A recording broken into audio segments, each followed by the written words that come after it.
Hello, April Holloway here from Ancient Origins. I'm currently standing in the Roman bathhouse in the town of Bath in Somerset in England. I'm using 3D software so you can actually scroll around with your finger to see everything that's around me in 360.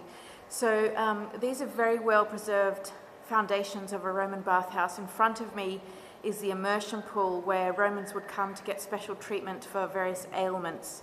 But long before the Romans were the Celts, and they had this site dedicated to the goddess Sulis, who was for healing and fertility.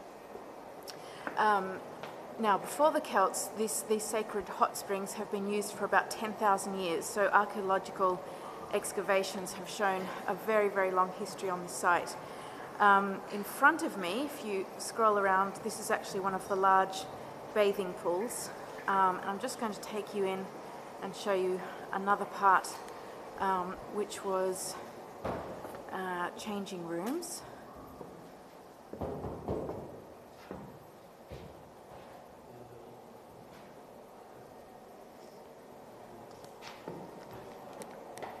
And in the next room we have a special healing centre where they would come for massages. Now, I'm not sure if you can actually see the holographic depiction in front of me, which shows the Romans getting the massages here.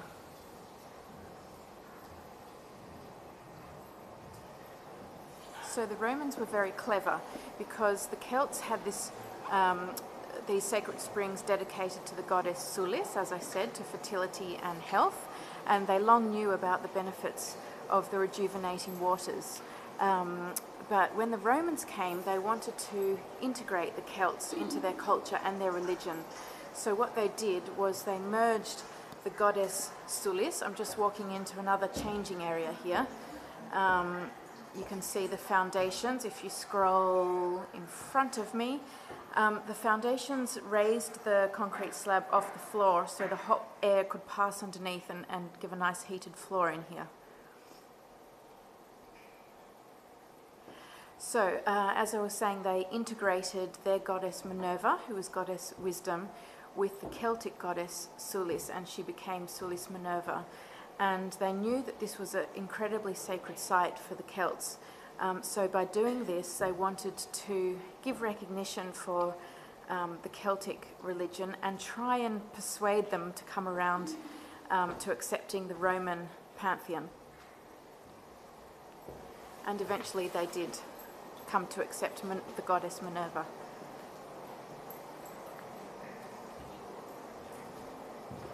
We're now entering the main quadrangle, which has the main bath. I'll just show you. So you should be able to see in front of me the main bath. So there was a natural hot spring here, and the Romans turned it into a very complex system of drains and canals and different sections. They would start in a cold bath, then they would go into warm, then hot. They had massage rooms, changing rooms, various treatment rooms. So while the Celts had a very simple spring, the Romans turned it into an enormous structure where they were honouring the goddess. Now, in the various archaeological finds here, they found temple ruins dedicated to Minerva.